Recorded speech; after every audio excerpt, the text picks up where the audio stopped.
We don't have Julie. Good afternoon. Well, we'll call to order the City of Murfreesboro Board of Zoning Appeals regular meeting for April 22nd, 2020. And a special announcement: in accordance with the Executive Order number 16 issued by Governor Bill Lee, the Murfreesboro Board of Zoning Appeals April 22nd, 2020 meeting will be conducted electronically, and there will not be physical public access to the meeting as necessary to protect public health, safety, and welfare in light of the coronavirus. The public may view the meetings electronically through Murfreesboro City TV, which is broadcast on Comcast Xfinity's Channel 3 and 1094, and on AT&T UVerse Channel 99. The meeting can also be streamed on Roku, YouTube, Facebook, and the city's website. The next item on our agenda is a determination of a quorum. I see 4 members of the BZA. I'm not sure if Julie was able to get on. Matthew, are you able to see that?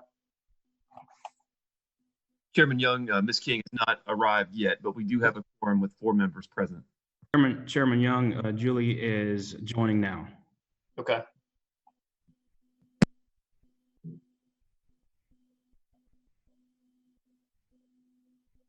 Okay, there's Julie. The next item on our agenda is a determination that the meeting is electronically necessary to protect the health, safety, and welfare of Tennesseans and Murfreesboro citizens in light of the COVID-19 outbreak. We would need a motion in order to conduct the meeting electronically. So moved. Seconded. Have a motion and a second. Ms. Davis, I believe you're going to call the roll for us today. Yes. Mrs. Foy? Present. Mr. Halliburton? Aye. Ms. King?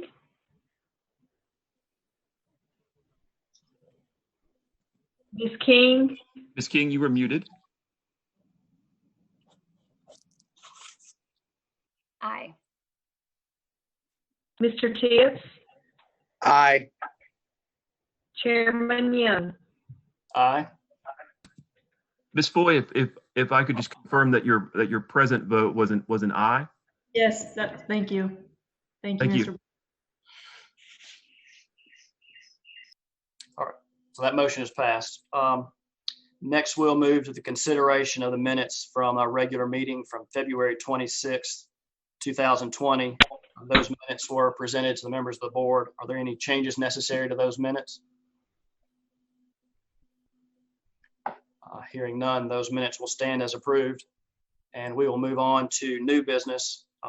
First item is a special use permit. It's application Z19027 by Ms. Christy Allen, is requesting a special use permit in order to conduct a home occupation, in this case a beauty shop, at her residence located at 3877 Manson Pike. The property is located in a residential single-family RS15 zone. Mr. Ware, I believe this is your application, if you wouldn't mind presenting this to us. Chairman Young, just Mr. Ware will be presenting that, and just to let the board members know, I have shared the screen, and I will be going. I will have the ability to show any of the exhibits that are in the agenda on the screen before you as you need them. Thank you, Mr. Chairman. This is a special use permit application by Dan and Christy Allen. This special use permit has been presented as the applicant has closed her storefront and wishes to operate her home-based business, which is a hair salon from her home. The owner will be the only employee at the premises. The salon will only have 1 chair. She anticipates having 2 clients typically per day from Tuesday to Friday, and 3 to 4 clients on average on Saturdays. The applicant has added an addition to the home for use in conjunction with the home-based business. The RS15 zoning district does not require specific building materials for principal structures. Pictures of the addition are included in the staff report. The addition is for approximately 274 square feet. Staff is concerned that the building addition has the appearance of a commercial structure. The BZA should discuss the appearance of the building addition and determine whether it is compatible with the adjacent neighborhood, considering its proposed use as a home-based hair salon. In addition, the applicant has added a 405-foot off-street parking area in front of the house specifically for use by the hair salon customers. If the board approves this request, staff recommends the following conditions of approval. Customer visits should be by appointment only. No more than one customer at a time should visit the home-based business, and there should be no overlapping appointments. Any proposed signage should comply with the zoning ordinance, and sign ordinances shall be attached to the home, shall not exceed 3 square feet, and shall be subject to any applicable permitting requirements. Staff also recommends that the business shall only operate on Tuesdays through Saturdays, and it shall open no earlier than 8:30 a.m. It should close no later than 5 p.m. The applicants are online with the board members, and they're here to answer any questions you may have. Also, I can answer any questions you may have as well. Thank you, Mr. Ware. Any questions for staff at this point?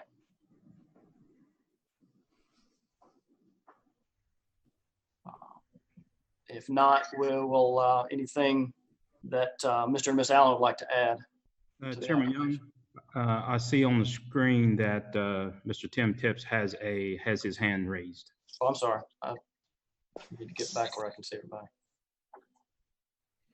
Yes, Mr. Chairman, and I guess for our staff, the particular location at 3877 Manson Pike, could you address the surrounding neighborhood influences? It would appear, and I'm not certain, but it would appear it's close to the Chamber of Commerce location, and also down from the public event facility at the end of Manson Pike, I think. Could you address that for me? Yes, sir. The Chamber of Commerce is actually on the other side of I-24. This is on the western portion of I-24. Or west of I-24, I'm sorry. Okay. What are the nearby influences to the site besides residential? Sorry, go ahead. Besides residential, that it looks like from that site map, looks like there's another site nearby it that's a commercial fringe. Is that a true statement? Yes, sir, that's correct. And across the street, on the other side of Manson Pike, is unincorporated Rutherford County. To the southeast of the property is R16. That's an apartment complex that's actually being built there. Okay, thank you. Mr. Tips, I would add that these houses were developed in the unincorporated county. They were annexed about 9 or 10 years ago. So it's a small single-family residential subdivision. That F that you see on the screen is the location of a strip center that was recently or it's a proposed strip center that was recently a site plan was recently approved for it, and it's a developing apartment complex just to the south of that strip center. And when Mr. Ware referenced the appearance of the building, we wanted to bring that up for board discussion. Let's see. Let me find the exact language.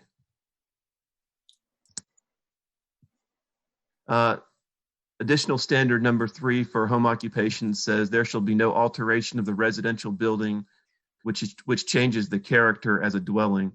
And so we thought it was worthy of discussion for the board to discuss that as a potential issue. Of course, it's at the board's discretion whether or not, or the board's determination whether or not that specific standard has been met.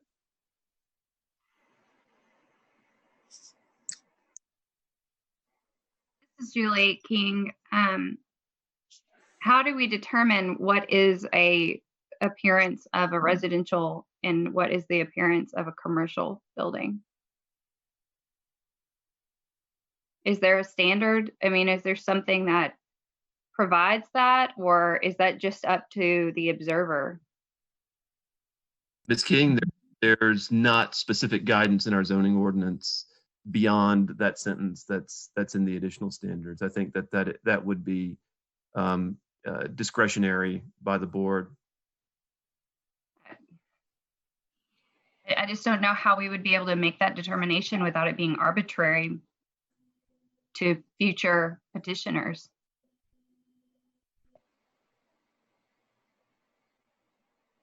Chairman Young, Tim Tips has his hand raised. Okay. Likewise, I agree with Ms. King, but also it is apparent that this is an addition to what is a typical ranch style home that with this other addition to it. My question would be, and I agree with where she's coming from, but also would appear that it could also be retrofitted for a garage, which would be by nature a normal use for a residential. That's all I have.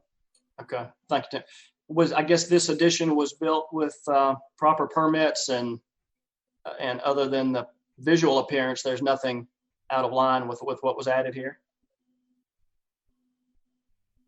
Correct. The addition meets all the setback requirements for a residential home. For RS-15, it's 40 foot from the front setback.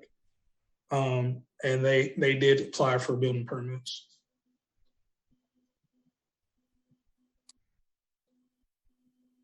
Are there any other questions before we go to the applicant?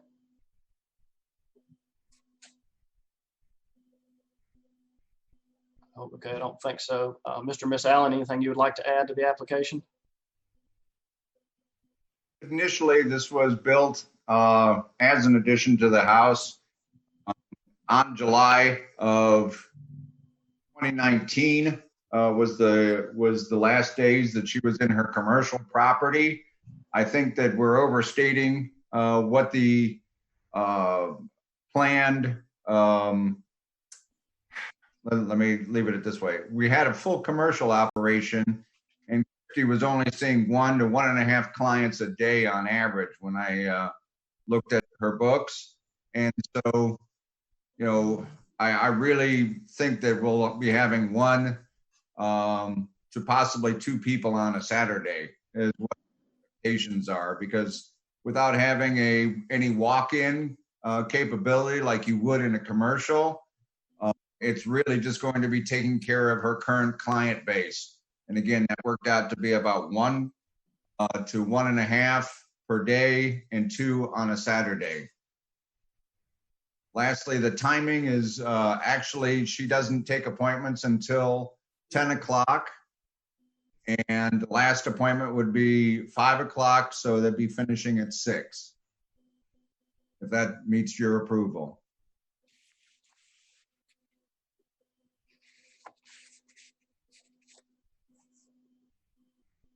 All right, thank you, sir. Any questions for the applicant?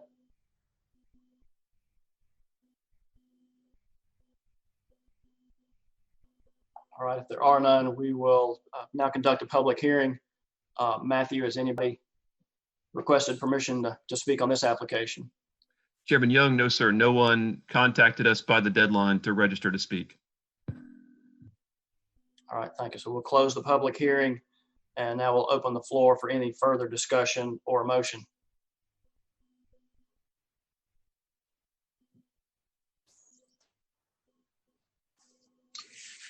This is Ken Halliburton. Just a question.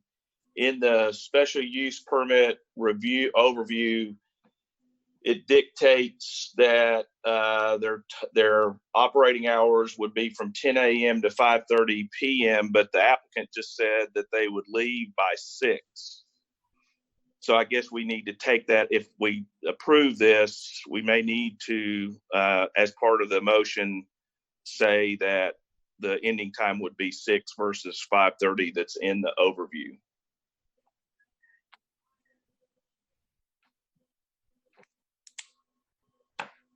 Yes, sir. Mr. Halliburton, I think that we would need clarification on the hours of operation, and we would need to fine tune that condition.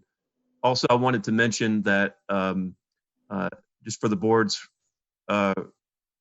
knowledge, they have indicated in their package that they do wish to take advantage of the option to have the 3 square foot attached sign for their business, and so that's why we have put that recommended condition of approval in the staff report, because they do wish to take advantage of that opportunity.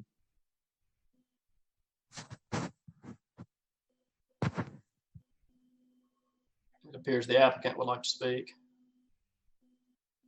Prior to her moving into the commercial property, we had also had a home-based business on John R. Rice, and this would be use of the same sign that the commission had already approved.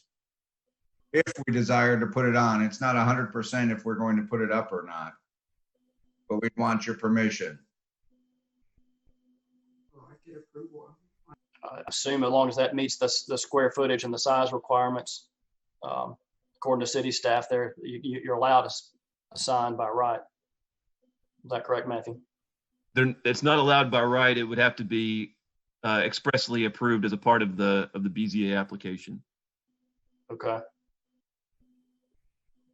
Was there stipulations on where that sign's located? Is it the front of the house, or it can be the side of the house? It's been a while since we've dealt with those.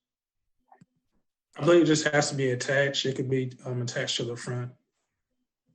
Okay. Chairman Young, that is unless the board wanted to stipulate where that sign could be located.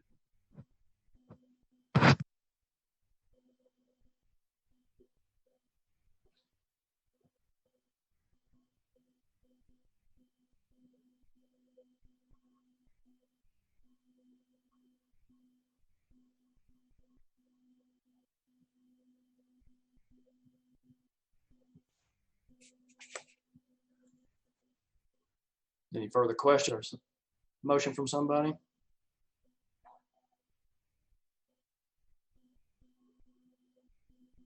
Chairman Young, Mr. Tips has his hand raised. I'm sorry. Mr. Tips would like to speak. Yes, sir. I'm trying to follow protocol so we don't talk over one another. But I would move to approve the application subject to those staff conditions that were mentioned. I feel that it meets the requirements of that the applicant has to have with respect to that design. You know, as you look at that neighborhood, is especially along Manson Pike, appears to be in somewhat of a transition from a rural or suburban residential to some light commercial along Manson Pike, and the owners, as to their plans, are consistent with the intent of the special use, and so I would move for approval. Or yes. And that would be allowing the sign and we're going to, I guess, confirm the closing time for the applicant, whether 5:30 was in our staff comments, but then they mentioned 6 o'clock. I guess we need to confirm the time. Yes, Mr. Chairman.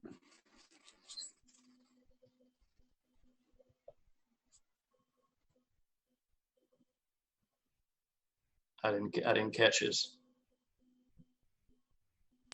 Yes, sir. Mr. Chairman, I move to include the confirmation of the hours of operation. To 6 o'clock, to what the applicant's wishes? Yes, sir. Okay.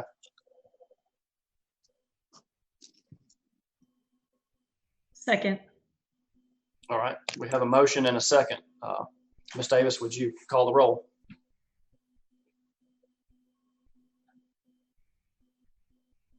Foy, Aye. Mr. Halliburton, Aye. Ms. King,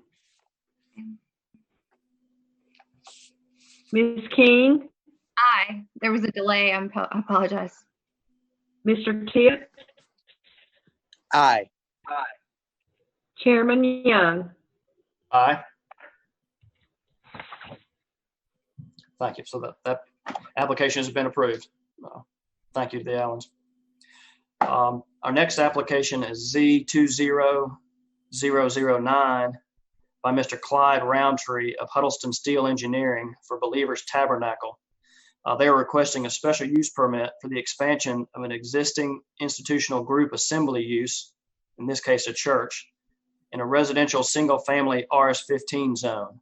This is for property located at 700 County Farm Road and on the adjacent parcel to the west, identified as tax map 136E, Group A, parcel 00400. Proposed expansion consists of the construction of a parking lot. Mr. Ware, I believe this is your application as well. You wouldn't mind? Yes, sir. Yes, the church, the Believers Tabernacle Church has 160 seats in the sanctuary. They have 29 existing parking spaces. They wish to expand to 20 and have 26 additional parking spaces. The proposed addition will add parking to the property, increasing its already compliant parking facilities. There is a 40-foot front setback for the property. It's an RS-15 zoning district. Parking areas should not be permitted in the required front setback. All parking in the front required front yard in the proposed parking lot addition must be removed from the plan in order to comply with this requirement. But for today, we're just, the BZA application for today suggests for a special use permit to expand the parking lot. It is staff's opinion that the proposed parking lot addition will be compatible with the adjacent uses, provided that the appropriate screening is in place to mitigate any negative impacts on the residential lot to west. Staff recommends a 12-foot wide type C landscape buffer with a 6-foot tall privacy fence as the appropriate screening. If the board approves this request, staff recommends the following conditions of approval. The applicant shall submit a site plan for review and approval in accordance with the regulations set forth in the zoning ordinance. A subdivision plat combining the church parcel and the lot with the parking lot expansion shall be recorded prior to the issuance of the site work permit. The site plan shall be revised to remove parking spaces from the required front yard. However, if a variance is approved in the future by the BZA to allow parking spaces in the required front yard, an amendment to the special use permit should not be required. And a type C buffer with a 6-foot privacy fence shall be provided along the west property line as far as the southern limits of the proposed parking lot. And again, this is for a special use permit only. I can answer any questions. The applicants are online to answer any questions by the board members. Thank you, Mr. Ware. Are there any questions for staff at this point?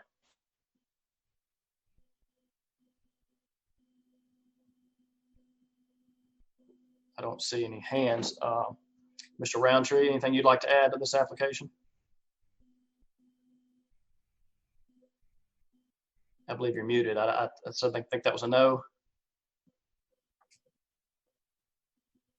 All right. There is a little bit, Davis. Mr. Holder would like to add a little commentary about kind of the history on the parking lot, but we're definitely, as DeFar mentioned, specifically asking for the special use on the parking lot today. We will be coming back for a variance on the parking spaces, and he'll kind of give you the logic behind that, Davis. So if he can have an opportunity to speak, that'd be wonderful. Okay.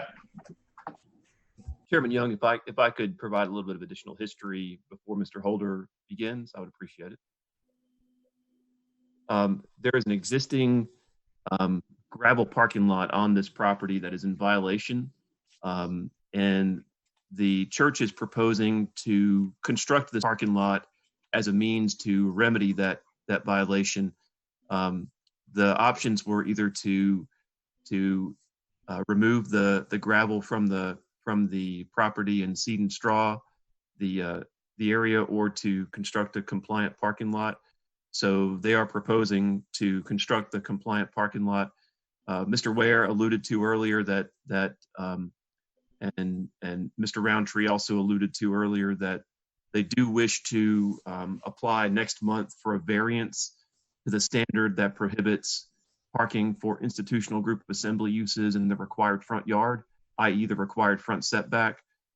That is not at issue in today's meeting.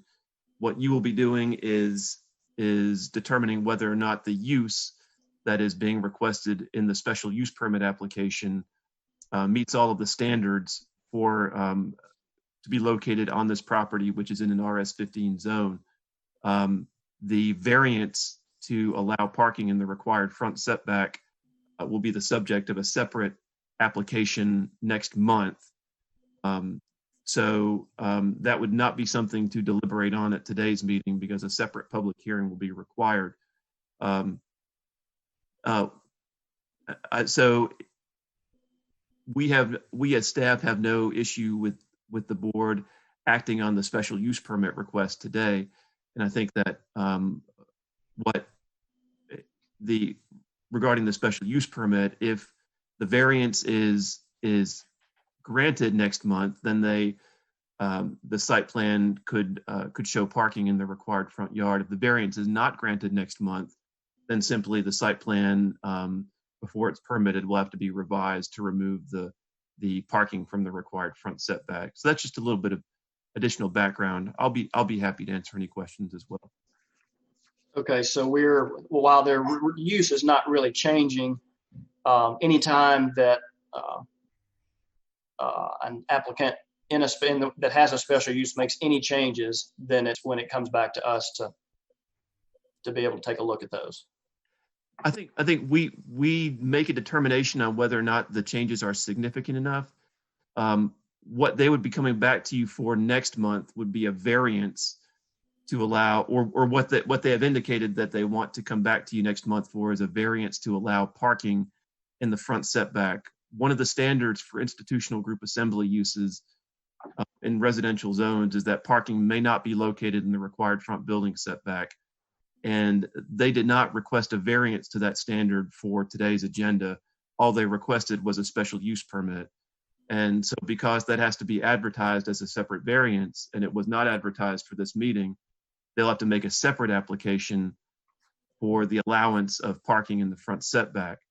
So, but regardless of that, the board can act today on its special use permit request to allow the construction of this parking lot with the knowledge that the layout may change a little bit depending on whether or not a variance is granted for parking in the front setback. And we would not require, one way or the other, we would not require it to come back to the Board of Zoning Appeals for an amendment to the special use permit if the special use permit is approved today. However, if they choose to request a variance, that will need to come back to the Board of Zoning Appeals. I'm sure that's clear as mud now. I think I'm with you. Or anything else staff would like to provide us with on this application?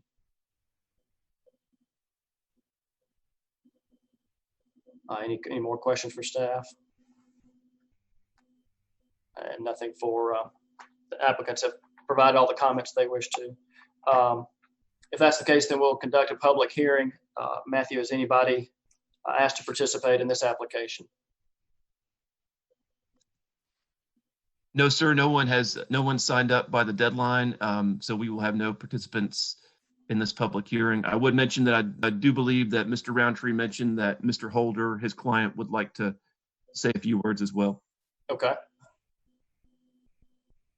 Mr. Holder, would you like to provide us your comments at this point? Yes, sir. Thank you to the board and to all the staff. We understand about the variance. We were told there was no other recourse except just to come before the board and appeal to them. But last evening, we found out, Matthew, I think he emailed us and said that we could attempt to get a variance. And so that's what we'll do. Of course, we've waited a couple of months for this meeting.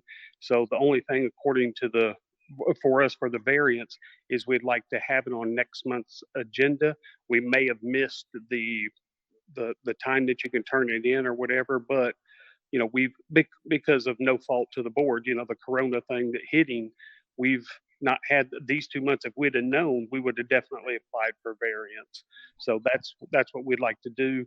Plus also, if we if the state opens back up where we can have services and all that, we would like to make sure that our CO isn't hinged upon this parking lot while we're still going through the process. So we'd like to make sure that we do that. And we were prepared today for the presentation, but we understand that we can apply for variance. So that's the basic part of it. All right. Thank you, Mr. Holder.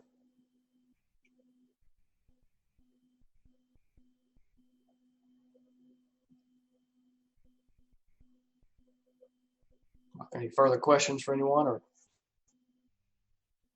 someone like to make a motion? Got Mr. Holder again, looks like. Yes, I'm sorry.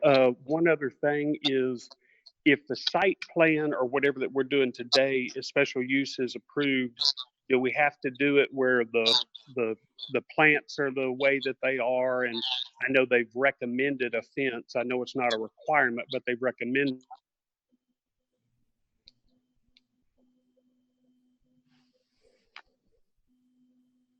Is, and if it's not, if it's for the variance, then we'll wait until then. Matthew, did you get that? I did, Chairman Young. There are some recommended conditions of approval. There's a vacant residential lot to the west, and so rather than having parking directly next to that vacant residential lot, when there's a house built on that lot, add some screening there to mitigate the impacts of having a parking lot right next to that residential lot. We've recommended a landscape buffer with a privacy fence. The privacy fence, the main purpose of that is to keep headlights from shining into that residential lot. Certainly that's a recommended condition, as Mr. Ware read it earlier, and it's up to the board's discretion as to whether or not to follow the condition that staff has recommended, or to modify it, or to remove altogether. That is, the condition is purely a recommendation.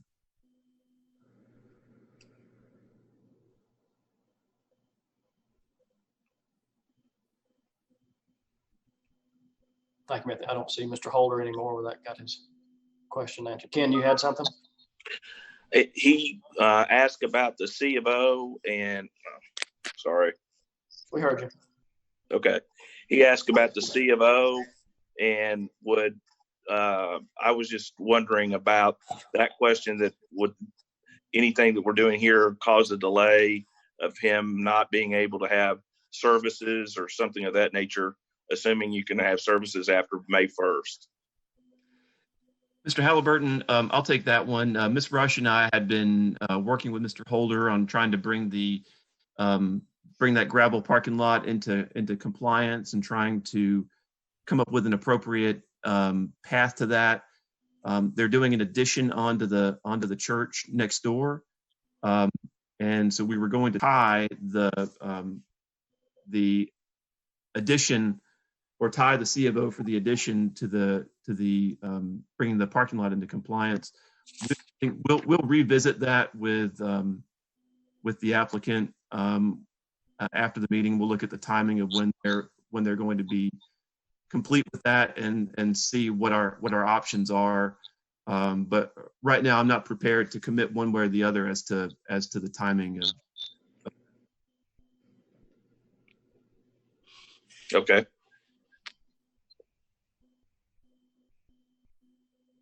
Clyde, you want to add something?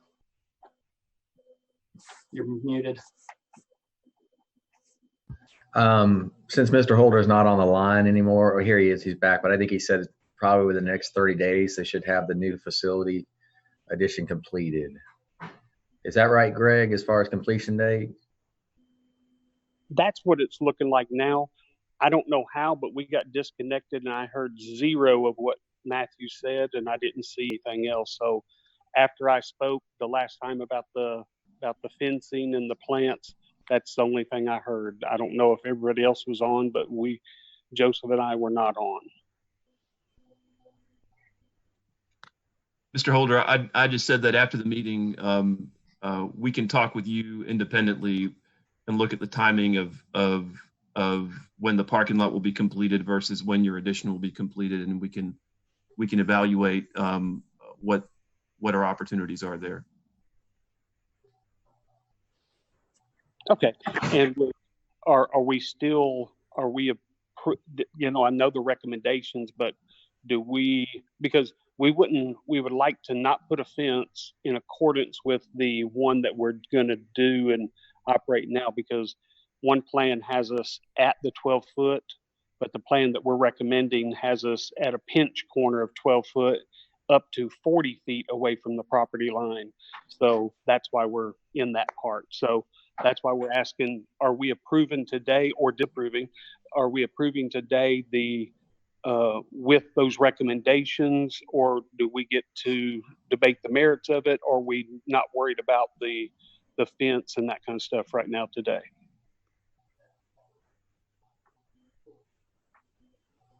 The recommendations from the staff to the board were to include a type C buffer and the privacy fence along the west property line. I guess that's one of the items we're discussing now, whether that's needs to stand. Matthew, I'm unclear on his, whether it's going to be something you put up and have to take down or adjust later. Are you familiar with that aspect, what he was talking about? I'm not really sure, Chairman Young.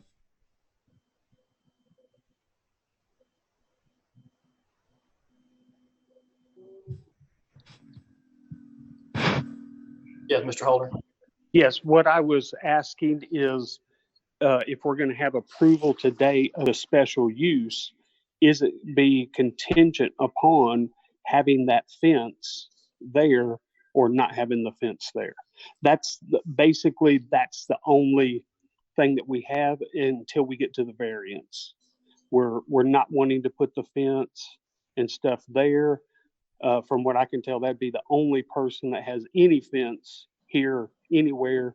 And to us, it makes it look, from us, it makes it look unsightly, and that we're kind of closed into that section instead of, free for the neighborhood. That's kind of our planning on it. And so that's why we'd ask, is it contingent upon that, or is that something y'all are going to discuss and that kind of stuff to it? Because we would oppose the fence being there. That's one of the items we're discussing. Certainly anytime, uses, between residential and something not residential in a residential zone, screening and fencing and all that is always an item we discuss. So, yes, we're working our way through that.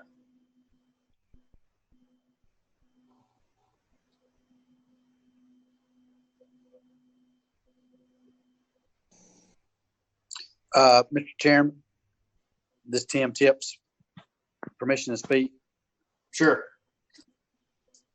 As I'm understanding the comments relative to his point of view, we feel that the staff feels that the fence or screening is necessary to preserve, I guess, the residential the dwelling next door, so that lights and other things wouldn't impact them adversely. Isn't that correct?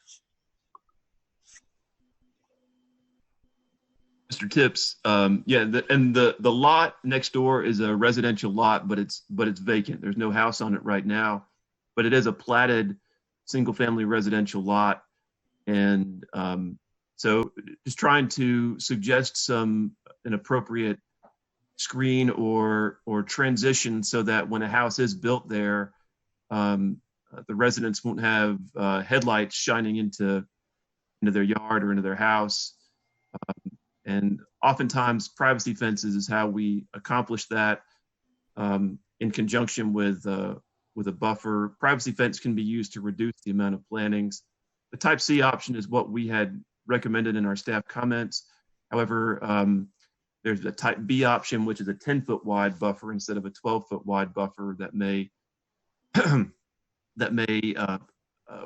allow for more flexibility because it's a narrower width. We've recommended the fence, but certainly that's at the board's discretion whether or not the board feels that's appropriate. Another question, Mr. Chairman. So, Mr. Blomley, appropriate screening would accomplish the same thing as a privacy fence, would it not, to diffuse any obstruction or any adverse lighting or whatever appearing to the neighborhood, to the neighbor next door, correct? Mr. Tips, in this case, that might be appropriate. If it was a developed lot next door with a house, I would feel more strongly about a privacy fence, because a privacy fence will have a more immediate impact. The buffer will allow lights to shine through because it's not, when it's first planted and for the first X number of years, it's there are gaps in between the plantings. But since there's no house right now, it may be appropriate to not have the fence, since immediate measures would not be needed to eliminate light shining into a house next door.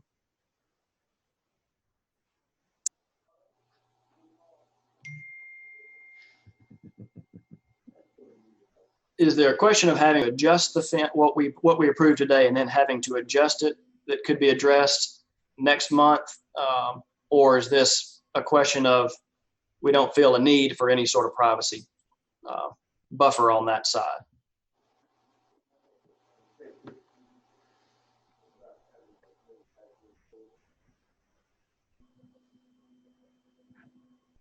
That make any sense? Just trying to confirm Mr. Holder's concern. Is it having any sort of privacy or screening along that side, or that it may have to be adjusted next month? Chairman Young, and Mr. Holder can correct me if I'm wrong, I think that his concern is more with the fence than it is with the landscape buffer. Mr. Holder, can you? Okay. He's nodding in the affirmative. Yes, trees, bushes, and all that is landscape. It makes it look nice and all that, but a fence, I think, is obtrusive to it, and it kind of fences you in, of course. But landscape looks natural. We're doing everything that we can to save every tree, every bush, and all that on the property. And so, adding trees or adding bushes, it's good for us, and it looks good for the property and for the neighborhood. That's our opinion. Okay. Yes, I see. Chairman Young, Mr. Hamid has his hand up.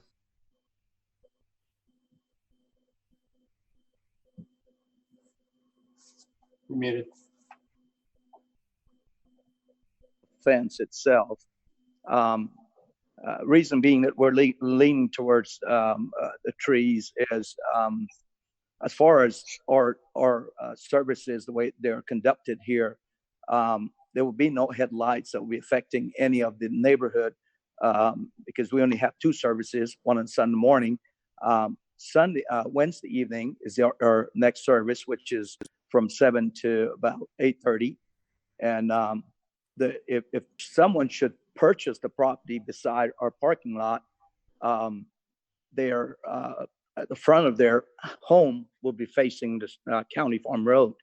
So there will be no direct lighting into, unless they have windows towards our church property. So this is the reason why we're leaning towards more of the trees. Having the fence up, I feel that will be a little bit more intrusive to what we're trying to achieve as a church. It will block out the site of the building, the church itself. We have been here for a number of years. I've been grandfathered in here. The community around us pretty much support us and what we're doing in our house of worship. So that's what I have to say concerning the fence versus the tree. Thank you so much. Thank you, sir.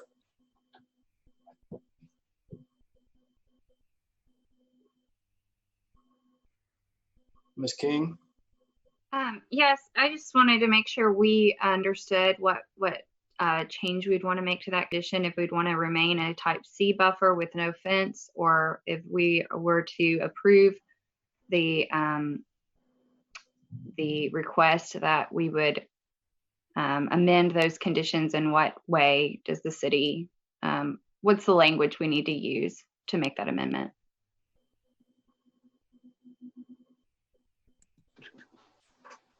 Ms. King, I think the type C buffer would be 12 feet wide and would be a little bit thicker than the type B buffer, which would be 10 feet. And, you know, I don't know why I'm explaining this. I've got Mr. Barbie here on the Zoom call, who is our landscape guru. So I'm going to mute myself and be quiet. Just to address your question, the main difference between a type C buffer and a type B buffer, as Matthew alluded, it's a reduction of 2 feet in width, and then there's a reduction of a single row of shrubs. The shrubs in the type C buffer usually catch on and grow faster than the trees will, so they're there to catch that lower, the debris that might go across a parking lot, or the headlights that might go across a parking lot, and to fill in those lower areas very quickly, with the larger trees filling in the following years. We usually see the buffer mature in about a 3 to 4 year time span. So the city would be okay with a type B buffer and changing that recommendation. Is that what I've heard? I'll defer to Matthew on that. I'm not sure I heard the same thing. Ms. King, I think I would be comfortable with either a type B or a type C, knowing that there's no existing. I think a type B would have an opportunity to grow in the years between now and when a house would be constructed, and to kind of fill in some of those gaps that that would be present with the initial planting of the type B. Okay, thank you. I just wanted clarity for that specific item.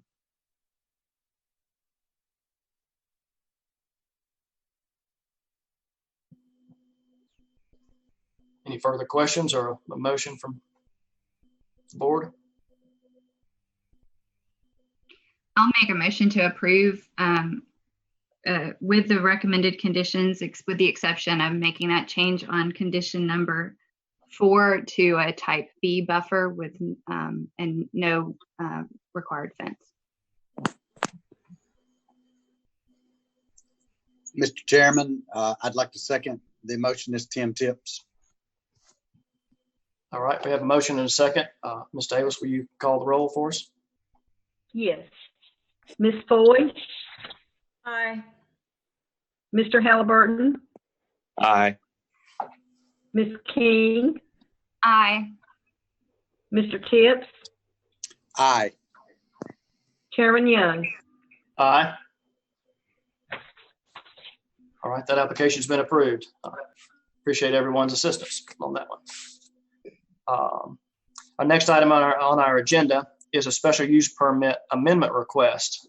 This is application Z20010 by Mr. Clyde Roundtree of Huddleston Steel Engineering for South Central Conference Association of Seventh-day Adventists.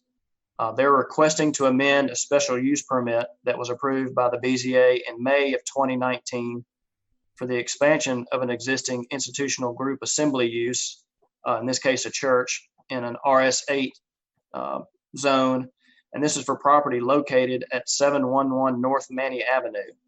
The proposed expansion consists of a building addition at the rear of the existing church building. This amendment seeks to modify the design and footprint of the proposed building addition that was approved back in May of 2019. Mr. Barbie, I believe this is your application, if you would review this for us. Good afternoon, Chairman Davis and board. This is application Z20-010 presented, applied for by Mr. Clyde Roundtree of Huddleston Steel on behalf of the South Central Conference Association of Seventh-day Adventists. This is to amend a previously approved expansion for institutional group assembly use for the church. bringing it back to you because the architecture's changed a little bit and the footprint of the structure has changed some as well. We went through and reviewed the standards of general applicability and the additional standards. The applicant appears to meet all of the standards necessary. I do want to point out in the additional standards that it references that the worship area does not have a size increase, and there's just a little difference between the architectural plans and what was sent in. There is a slight increase in that worship center space. However, it doesn't have any effect on the site parking requirements, which is what that number would be used to calculate. In reviewing the architecture, we did discover today in the architectural plans, it specifies that they will be using a cementitious board and batten material to match the existing material. We did find out today that the existing material is actually an architectural metal panel. So we will be requesting that the material is used to match the existing materials on the new structure. Do have a few recommended conditions of approval for the property or for the application if the board should choose to approve it. Request that the site plan should be submitted to the planning department for review and approval prior to the issuance of a building permit. That a type C buffer with a 6-foot privacy fence should be installed along the north property line and along the common property line with 638 Cortlandt Street. The type C buffer shall maintain the required 12-foot width except where shown on the attached landscape plan. That the exterior materials of the proposed addition shall match the existing building, and that the solid waste enclosure shall consist of a masonry wall. I believe the applicant is joining us here on the meeting, Mr. Roundtree, and I am available to answer any questions as well. Thank you, Mr. Barbie. Any questions for staff at this point?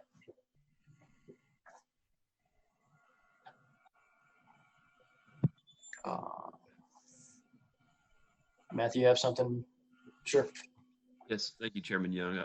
I did want to add that we did have, if you wanted to see what the approved footprint was for reference from May 2019, we do have that in the agenda materials. We'd be happy to show that. And in regards to the exterior materials of the existing building, we were not aware that the existing church building had metal siding until today, because the architectural elevations that we received showed both the existing church building and the proposed addition to consist of fiber cement siding.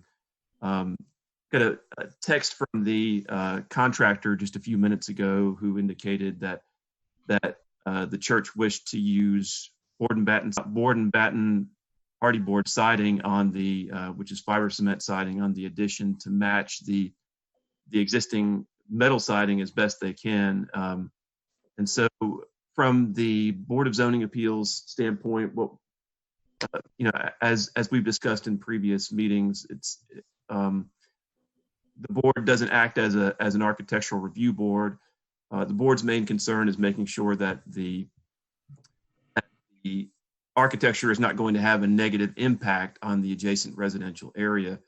And so what we've recommended a modification of that condition, that the proposed exterior materials match the existing exterior materials. And that would be whether or not they use the same type of architectural metal panels, or whether they are able to install fiber cement siding that's able to match the existing church building. So that's the main concern, is making sure that addition is compatible with the area around it. And because there's a little bit of uncertainty with regards to the architectural elevations, we've made that condition a little bit more open-ended to allow more flexibility, provided that the board is comfortable with the revised condition as Mr. Barbie stated it. All right, thank you, Matthew. Any other questions for staff?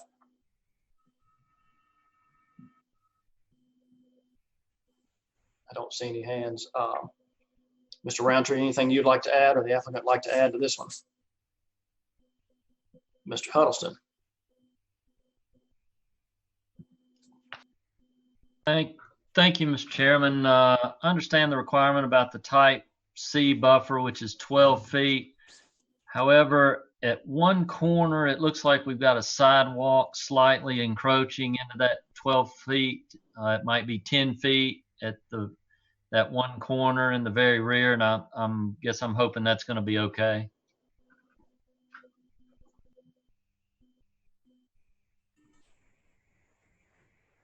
I think Mr. Barbie just unmuted. I think, Brad, you want to take that one? Yes, sir. As a part of our conditions of approval, we did reference that type C buffer, and we did also identify that it should be 12 feet except where it's shown on the landscape plan. So we are accommodating that one pinch point in the design.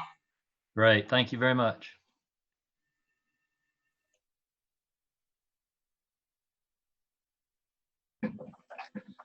Are there any other questions from the applicant or comments?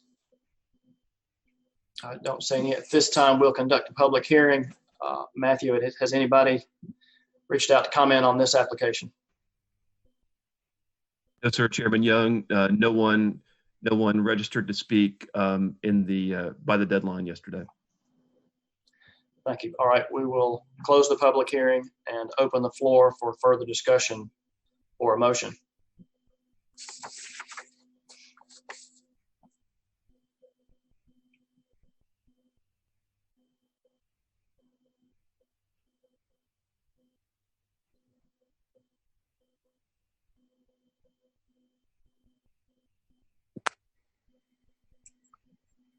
Mr. Chairman, this is Tim Tips. I move that we approve the application as submitted, subject to the staff comments that were outlined.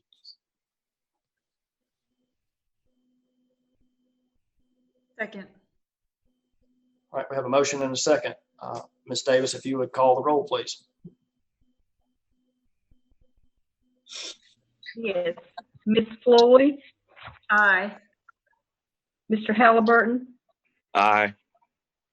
Ms. King? Aye. Mr. Tips? Aye. Chairman Young? Aye. Thank you. That application's been approved. Appreciate everybody's input. Next item on our agenda, staff reports and other business. Chairman Young and members of the board, I have no staff reports and other business to share, and except to say thank you all for your flexibility and your willingness to go the extra mile and work with us in making this Zoom meeting a success. I've been very pleased by how this has gone. I think that it couldn't have gone any better this afternoon. Good to hear. This is David. I have nothing for other business, and also I would thank everyone for their diligence and for cooperation, and staff for putting this together. I just showed up, so it was a combination of planning staff and our TV staff, the communication staff that has made all this possible. So I acknowledge and appreciate all their good work. Absolutely. Thanks to them as well. Mr. Chairman. There's nothing else. We will adjourn. I move we adjourn. Second and approved. Thanks, guys. Thank you. Thanks, everybody.